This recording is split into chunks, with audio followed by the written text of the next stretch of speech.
Let's now continue with education. So we're going to click on education right here. And as we can see, the first statistic that is going to be given right here is 89.5% of all people have an educational attainment of high school graduates or higher.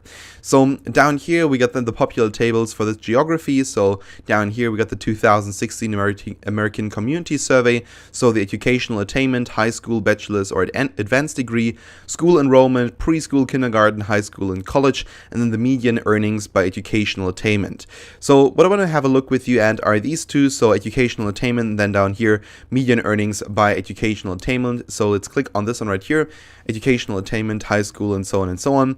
And we can see right here that we have this table divided into population 18 to 24, then population 25 and over, and then down here we got population 25 to 34, up to all the way population 65 years and over, and then down here race and Hispanic or Latino origin by educational attainment, white alone, not Hispanic or Latino, black alone, American Indian or Alaska Native alone, Asian alone, Native Hawaiian, or and other Pacific Islander alone, some other race alone, 2 or more races, and then Hispanic or Latino origin. And then down here we got the poverty rate for the population 25 years and over, from whom poverty status is determined by educational level, and then the median earnings in the past 12 months in 2016 inflation adjusted dollars. So first of all, let's have a look at the population 18 to 24. We can see right here that we have altogether 63,423 people who are between 18 and 24 years old, and we can see that less than, actually only 6,226 of these people have less than a high school graduate. Basically they don't have a high school diploma, which doesn't necessarily mean that they didn't finish, that they will never have. Because basically what that, for instance, includes is also, of course, the people or the children that are still in high school and are older than 18 years. So then high school graduate includes equivalency, 10,787. And then we can see right here, all right, the most people in that, let's say, age group 18 to 24 have some college or associate's degree, but they don't have a bachelor degree or higher yet, or they don't have a bachelor degree or higher at all ever. So then population 25 years and over, we can see right here, all right, this is now shifting a little bit. We can see, all right, most people have a graduate or professional degree. A lot of people have a bachelor's degree. This is, of course, the case because a lot of these children or young adults right here, they don't have college finished yet. They're still in college, so they don't have a bachelor's degree or higher. And then we got data for 25 to 34, then we got population 35 to 44, and so on and so on. So basically, this is all the data that is given right there. And then also race and Hispanic or Latino origin by educational attainment. This is now all the different races. We can, for instance, see, all right, Asian, for instance, high school graduate or higher, 10,476, and then bachelor's degree or higher, 8,996. So a lot of these high school graduates, they actually also go to college. We can see, for instance, American Indian or Alaska Native alone. Very few people who also have a high school graduate or higher. They also make or they also do their bachelor's degree. Very, very few people of those. Black alone, also quite low the amount. White, a little bit higher, but the highest definitely Asian right here. Most Asians then pursue a college degree afterwards. So I think, sometimes we have the stereotype that Asians are quite smart. And I think this might be, let's say, an indication, because most Asians, after they have their high school degree, they're going to get their bachelor's degree as well. So around, let's say, 90% of all the Asian students in high school are also going to get a bachelor's degree in college. Then over here, for instance, when you compare that to American Indian, only, let's say, 1/7. So around, let's say, 70, a little bit more, maybe like 74%, 73% of all of them, they won't get a bachelor's degree. Here now, black alone around 1/4, so 75% will not get a bachelor's degree. Over here then, whites around, let's say, 75%, maybe like 70% of all the people who have a high school degree or higher are also going to get a bachelor's degree. So 70% of them will get it, so it's pretty good. but then right here we have white alone, high school graduate or higher, around let's say 30%. So also a very, very good number right here. Anyway, but let's go down here, and for instance right there we got the median earnings in the past 12 months in 2016 inflation adjusted dollars, and we can see, all right, this is how much they are earning, or this is at least in which bracket they are. So then let's actually go back and let's have a look at a couple more. I want to have a look with you at the median earnings by educational attainment, and now we can really have a look at how much these how many of the people are in which kind of, let's say, group. We can see right here, all right, we got high school, actually right here, for instance, graduate or professional degree. This is how much they're making. I think this should be in dollars, if I'm not mistaken. And we can see, all right, this is the margin of error. So you can see, all right, people who have a graduate or professional degree, they make around, let's say, $5,800 per month on average, plus minus $1,329 per year. So around plus minus $100 per month. So we can see, all right, you know, most people make around $5,700 to $5,900 per month when you have a graduate or professional degree. So bachelor's degree is also, of course, well, you get some quite good money, let's say like around $4 grand per month. I'm not sure whether this is the net or if this is gross. I think this should be gross even. I don't even think this is net income.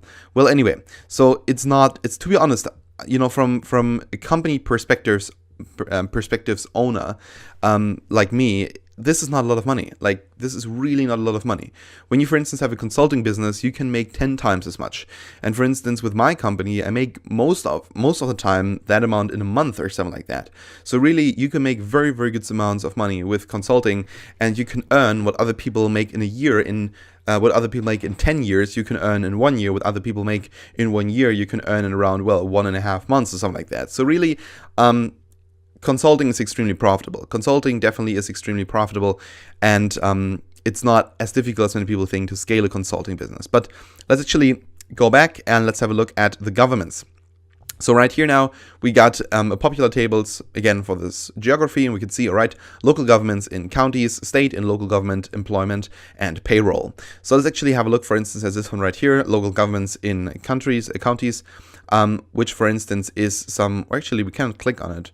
Weird. I think, well, maybe the data isn't available yet, but for instance, it's great if you sell something to the government to know, all right, where are the local government in your county, or for instance, if you want to go into politics, then of course this might be helpful as well. But because we want to scale a consulting business, I think it makes sense to have a look right there. For instance, the government might need your help as well.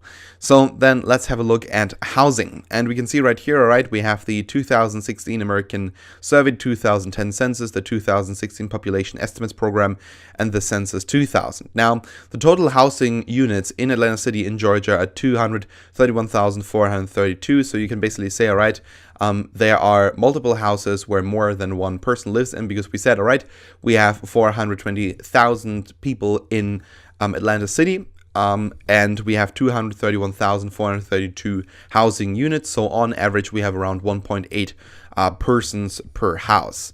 So basically, we know that, all right, there are multiple, or there are actually many houses that have at least one person or two persons living in it. So first of all, what I want to have a look with you at is the selected housing characteristics: occupied or vacant, here, build, rooms, own or rent, home value. So let's have a look at this one, and this one again might give you incredible information if you, for instance, go into the mortgage business, if you go into the business of, for instance, also selling insurances for houses or something like that. And we can see, all right, we have the housing occupancy right here. So the total housing units are again 231,432. The margin of error is plus minus 1,771. And we can see down there that we have the occupied housing units, that they come all together, make up around 189,343. And the vacant housing units actually quite high, 42,089. So then we can scroll down. Here we got the units in structure. So basically, if it's one unit or more units together, like a big, let's say, like a lot of apartments together, or whether it's like multiple houses together, something like that. And we can see that a lot of the buildings are actually 20 or more units. So basically, like not necessarily a skyscraper, but like big houses, tall houses. And we can see that only quite few houses only have one unit. So then year structure built. So basically we can see, all right, most houses were actually built between 2000 and 2009, because I think in that time there was a lot of prosperity in the United States, except from 2007 onwards. And then, of course, the other, let's say, houses were built like in this time frame right here, 1970 to 79, or 39 or earlier. It's actually a long time ago. So then down here we got the rooms. How many rooms do these houses have? And we can see, all right, most houses have 4 rooms. And most houses with 4 rooms, or most houses in general, have around 2 bedrooms. This is the average. Then we got the housing tenure, we got the year householder moved into unit, then vehicles available, housing, heating, fuel, also very important for everyone who wants to sell something like that to house owners. We can see that a lot of people are using, well, just simply electricity, 49.8%. We have some people who use bottled tank or LP gas, but we have actually no one really who uses coal or coke, and we get no one who's using solar energy, which I think is quite sad, because here in my home country in Germany, I think we got like, I don't know, 30% or something like that, and it's literally 0% right there. Okay, so then no fuel used, quite interesting, 0.5%, no fuel at all. Not sure how they're heating then. Well, no fuel used. Anyway, so then selected characteristics. Occupied housing units, we got 189,343, and then lacking complete plumbing facilities, lacking complete kitchen facilities, no telephone service available. Actually, that's quite high, 2.8%. I didn't expect that to be that high. All right, then occupants per room, we can see, all right, most of the time it's only 1 or less. Then we got 1.1% that will basically, where in every single house per room there is at least 1 person, and then 1.51 or more is only 0.5%, so 1 out of 200. So then, value. This is also quite interesting. What is the value of the average house in the United States? It's actually, well, let's say most of the time between 200,000 and $1 million. So that's actually quite high. Now, many houses also have a value of 50,000 to 99,000, but a lot of houses have a value between 200,000 and $999,000. Then the mortgage status, I think, you can see housing usage with a mortgage, absolutely 71.3%. A lot of these houses that have a value of $1 million or something like that, most people can't really afford them, but they still buy them. So they pay basically for a long time in order to, at some point, 100% own them. So then we got the selected monthly owner costs, so basically how much they are paying every single month in order to keep the house running. And most of the time it's between $1,000 and $1,499. Actually quite a lot, I think. This is now the housing units with a mortgage. So basically the mortgage that they have to pay every single month. And then housing units without a mortgage. And we can see, of course, that the amount paid is very, very low. Now, in most cases, between, let's say, $250 and $600, which actually is for most people quite affordable when you compare that to an apartment. So then selected monthly owner cost as a percentage of household's income. And we can see right here, all right, most of the time it is around, let's say, 35% or more that people actually pay. So quite a lot. And then we also got less than 25%. So really, this is an interesting statistic, because basically we got a lot of people that don't really need to spend that much of their money that they own, that they get every single month on their house, but we also got quite a high amount of people who have to pay a lot of their monthly salary for their housing. Now I imagine that the 35% or more are of people of the lower income bracket, and the one of less than 20% are the ones with a higher income bracket. So basically that this entire thing here is flipped. So then we got housing unit without a mortgage, including using where SMO CAPI cannot be computed, and this is then the statistic for it. Gross rent, we can see, all right, for houses, most of the time people pay around $500 to $999 per month for the rent of their house, and then the second one is 1,000 to 1,499. So then down here, gross rent as a percentage of household income, also, well, quite a lot in some cases, but actually most of the time, people pay almost, let's say, almost half or 35% and more for their rent every single month. So a lot of money that many people pay for their housing. So that was it now here for this video. Thank you so much for watching, and we'll see each other in the third part in the next video.